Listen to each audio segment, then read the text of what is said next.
সত্ৰনগৰী ৰামদিয়াত সাহিত্য আলোচনী বৰদৈচিলা আৰু ৰজত চন্দ্ৰ ভৰালীৰ কবিতা পুথি জীৱনৰ গান উন্মোচন।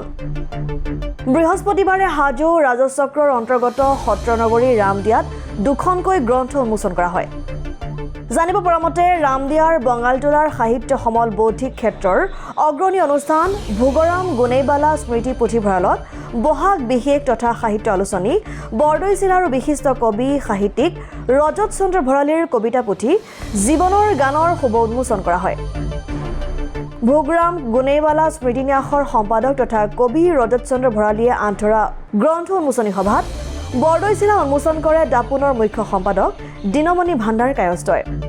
ভাষণ প্ৰসংগত কায়স্থই কয় যে লেখকে সদায় এখন সমাজ বিচাৰে, সেই সমাজ পাঠক সমাজ। প্ৰকৃত সৃষ্টিশীলতাত নিমজ্জিত মানুহে সমাজ তথা কাৰোৰে বেয়া চিন্তা কৰিব নোৱাৰে। আনহাতে বিশিষ্ট কবি ৰজত চন্দ্ৰ ভৰালীৰ কাব্যগ্ৰন্থ জীৱনৰ গান উন্মোচন কৰে বিশিষ্ট সাহিত্যিক জোনমণি দাসে। গ্ৰন্থখনি উন্মোচন কৰি বৰ্তমানৰ প্ৰেক্ষাপটত জীৱন জিজ্ঞাসাৰে কবি আৰু কবিতা সম্পৰ্কে এক সাৱলীল ব্যাখ্যা আগবঢ়ায় জোনমণি দাসে। সভাত বিশিষ্ট সমাজকৰ্মী শিক্ষক সাহিত্যকৰ্মী বিশাল কলিতা উপস্থিত থাকি গ্ৰন্থ কবিতা সম্পৰ্কে এক সাৰুৱা ভাষণ আগবঢ়ায়।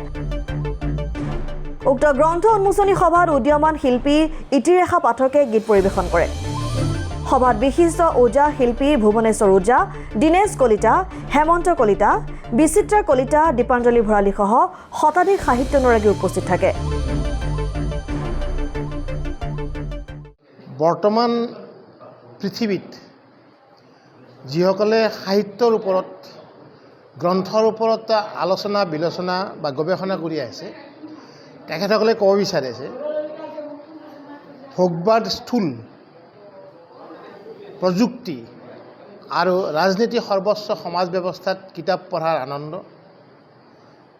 কিতাপৰ প্ৰতি মানুহৰ আকৰ্ষণ আৰু কিতাপৰ পৰা জ্ঞান আহৰণৰ যিটো পুৰণিকলীয়া আমাৰ ব্যৱস্থা মানৱ সমাজত আছিল তাৰ পৰা কিছু মানৱ সমাজ আঁতৰি আহিবলৈ আৰম্ভ কৰিছে।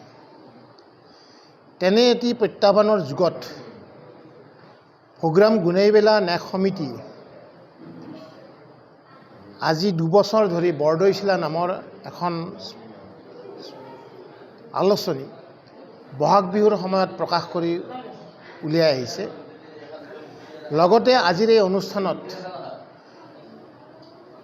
অসমৰ বিশেষকৈ কামৰূপ জিলাৰ এজন কৃতি শিক্ষক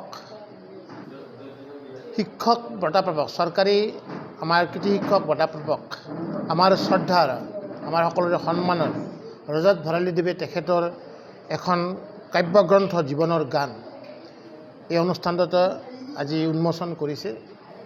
উন্মোচন কৰিছে আমাৰ সুদূৰ ছয়গাঁৱৰ পৰা অহা এজন কবি জোনমণি দাস ডাঙৰীয়াই।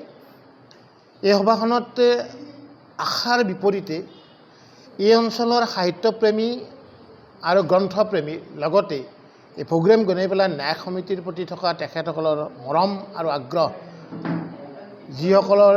যিসকলে ইয়াত উপস্থিত থাকিল তেখেতসকলৰ মুখত দেখি সঁচাকৈ আপ্লুত হৈছোঁ যে এটা জনৰৱৰ বিপৰীতে আজি ইয়াত এটা সুন্দৰ অনুষ্ঠান ইয়াত অনুষ্ঠিত হ'ল। বহুতে বিভিন্ন ধৰণে গ্ৰন্থ কিতাপৰ বিপৰীতে জনসাধাৰণক যি বদনাম দি আহিছে তাৰ বিপৰীতে ইয়াত বহুখিনি আমাৰ জনসাধাৰণ সমবেত হ'ল।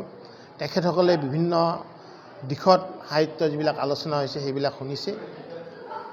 মই ধন্যবাদ দিছোঁ আমাৰ ৰজত ভৰালী ডাঙৰীয়াক লগতে ভোগৰাম গুণেইবালা ন্যাস সমিতিৰ সমূহ কৰ্মকৰ্তা বিষয়ববীয়াৰ লগতে ইয়াত উপস্থিত থকা সকলো ব্যক্তিকে যে তেখেতসকলে অন্ততঃ কিতাপৰ গুণ, কিতাপৰ আনন্দ, কিতাপৰ যোগেদি জ্ঞান লাভৰ যিটো প্ৰক্ৰিয়া, পুৰাতন প্ৰক্ৰিয়া মানৱ জীৱনৰ, তাৰ প্ৰতি শ্ৰদ্ধা জনাইছে।